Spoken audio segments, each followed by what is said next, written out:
मैं तनवीर टेक्निकल ज्ञान चैनल की तरफ से मैं आपको बताने जा रहा हूँ कि ई डिस्ट्रिक्ट के माध्यम सहज पोर्टल के माध्यम से ई डिस्ट्रिक्ट से आय मूल जात प्रमाण पत्र को कैसे बनाया जाता है, उसका पूरा प्रोसेस मैं आपको दिखाने जा रहा हूँ। दोस्तों, आप बने रहिए, इसको पूरा देखिए, वीडियो को पूरा देखिएगा, इसकी मत करिएगा।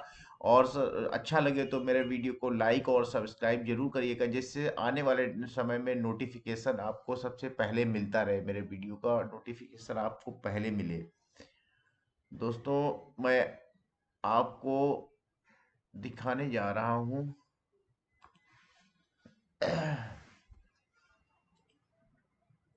कि ई डिस्ट्रिक्ट पोर्टल पे आय मूल और जात प्रमाण पत्र को कैसे बनाते हैं। सबसे पहले ई डिस्ट्रिक्ट पर जाते हैं, जो हमें एक लॉगिन आईडी दिया गया होता है सहज पोर्टल के माध्यम से। ई डिस्ट्रिक्ट से हमें जो लॉगिन आईडी दिया गया था, मैं उस पर लॉगिन करने के लिए सीएससी ई डिस्ट्रिक्ट यूजर में जाता हूँ। फिर यूजर नेम यहाँ पर टाइप करता हूँ और पासवर्ड को अपना टाइप करता हूँ, और उसके बाद में मैं कैप्चा फिल करने के बाद में लॉगिन करता हूँ। लॉगिन करने के बाद में हम एक नए पेज पे रिडायरेक्ट हो जाते हैं, जहाँ पे हमें अपना आय प्रमाण पत्र या मूल निवास आवेदन पत्र को भरने के लिए शो करता है, जहाँ पर हमें ग्रामीण या नगरीय कौन सा भरना है वो हमें शो करता है ऑप्शन। उस पर क्लिक करते हैं, और क्लिक करने के बाद में हम हमारा नाम पढ़ के आ जाता है। यहाँ पे मैं अपने फादर के नाम को फिल करता हूँ। फिल करने के बाद में सारा हिंदी में, फिर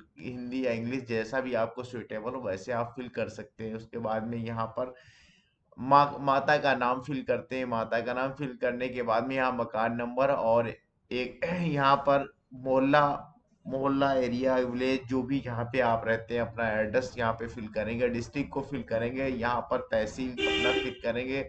स्थाई पता अगर आपका उपरोक्त जो फिल किया है आपका वही स्थाई पता है तो उसको टिक करके कर देंगे, तो वो ऑटोमेटिकली यहाँ पे फिल हो जाएगा। उसके बाद मोबाइल नंबर को फिल करते हैं। व्यवसाय आप क्या करते हैं, जो भी व्यवसाय करते हैं उसको यहाँ पर फिल करेंगे आवेदक को मिला करके। परिवार के सदस्यों को जब हमें किसी एक कैंडिडेट का जिसका बनाना होता है उसका नाम पे या 01 फिल कर देते हैं, और परिवार के एक वो खुल जाता है। उसमें हमें परिवार के वो उसका सदस्य का नाम यहाँ पर फिल करना होता है, उसका व्यवसाय और उसकी वार्षिक आय क्या है वो भरनी होती है। उसके बाद में हमें 14 नंबर पे जाकर के यहाँ पर भी हमें उसकी वार्षिक आय जो मैंने भरी होती है फॉर्म में उसको फिल कर देते हैं। फिल करने के बाद में परिवार की कुल वार्षिक आय को ऑटो फिल यहाँ पर हो जाता है, जिससे वो उसमें जो उसकी वार्षिक आय होती वो यहाँ पर ऑटो फिल हो जाती है। क्या इससे पूर्व जाति प्रमाण पत्र कभी जारी किया हुआ है? नहीं हुआ तो इस पे टिक नहीं करें।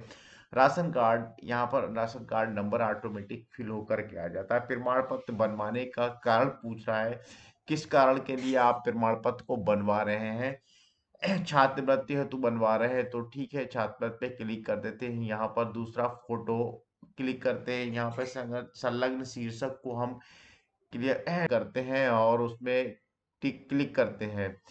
क्लिक करने के बाद में यहाँ पर ब्राउज पर भी जाकर के हम उसको यहाँ पर अपलोड करेंगे। यहाँ पर अपलोड कर, जैसे फोटो को यहाँ पे अपलोड कर देते हैं।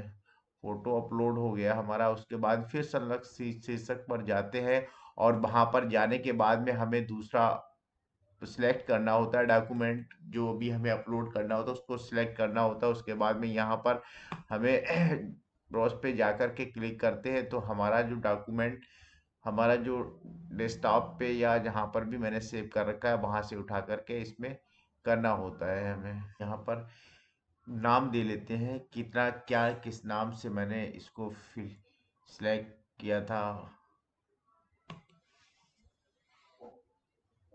यहाँ पर रीनेम कर लेते हैं।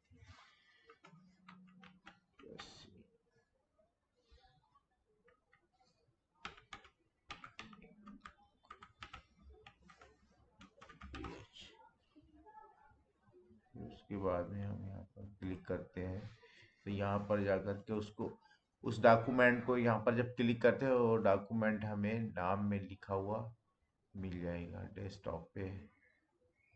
डॉक्यूमेंट डेस्कटॉप पे जाइएगा,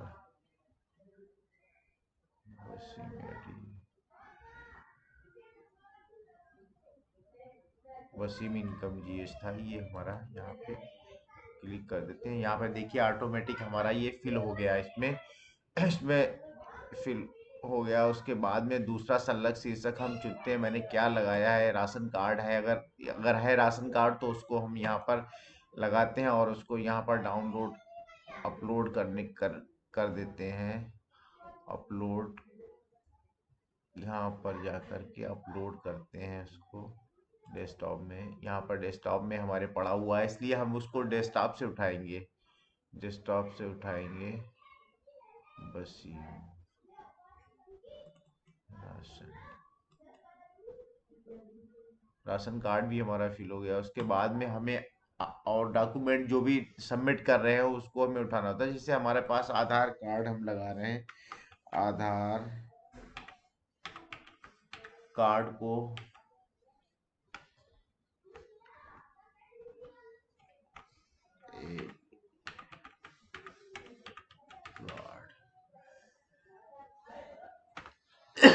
आधार कार्ड को लगा रहे हैं तो यहाँ पर आधार कार्ड हमें फिल करना होता है। उसके बाद में हम यहाँ पर क्लिक करके डेस्कटॉप पे जा करके हमें आधार कार्ड जहाँ पर मैंने रखा होता है उसको वहाँ से क्लिक कर देते हैं। तो यहाँ पर हमारा आ करके इसमें फिल हो जाता है।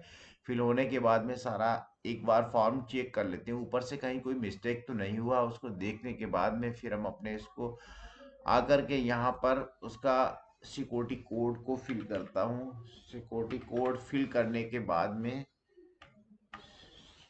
32 सिक्योरिटी फिल करने के बाद यहाँ पर दर्ज करें पर क्लिक करते हैं। जैसे ही हम दर्ज करें पे क्लिक करते हैं तो हमारा आय प्रमाण पत्र एक उसमें कंप्लीट दिखने लगता है हमें। हम उसको देख के यहाँ पर अपना चेक कर सकते हैं। अपना इसको जो भी मैंने डॉक्यूमेंट अपलोड किए उन डॉक्यूमेंट को हम पहले एक बार चेक कर लेते हैं कि हमारे डॉक्यूमेंट सही हैं या गलत तो नहीं है।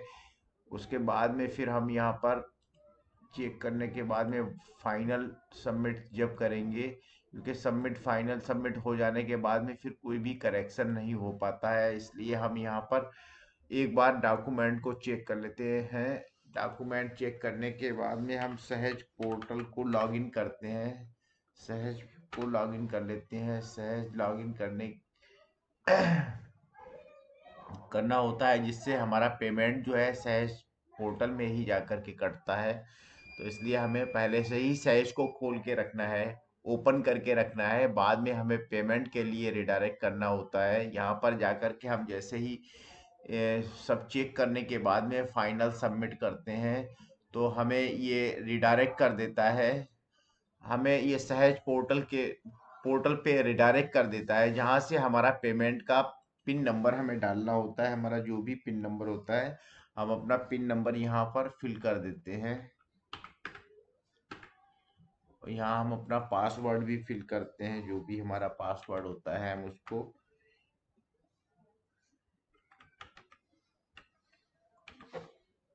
यहाँ पर पासवर्ड फिल कर देते हैं। फिल करने के बाद में पे नाउ पे जाते हैं। जैसे ही हम पे करते हैं तो यहाँ पर हमारा सक्सेसफुल पेमेंट सक्सेसफुल डिटेक्शन लिख करके आ जाता है, जिससे ही हमारा पेमेंट रिसीप्ट कंप्लीट हो गया है। और यहाँ से हम एक रिसीप्ट को प्राप्त कर लेते हैं। उस रिसीप्ट को यहाँ पे हम प्रिंट करके कस्टमर को दे देते हैं, जिसमें उसका नंबर वगैरह सब आ जाता है। और ये इस नंबर से वो अपना नम, अपना आवेदन संख्या याद रहता है, उसके थ्रू वो अपना दोबारा से डाउनलोड कर सकता है। दोस्तों मेरा दोस्तों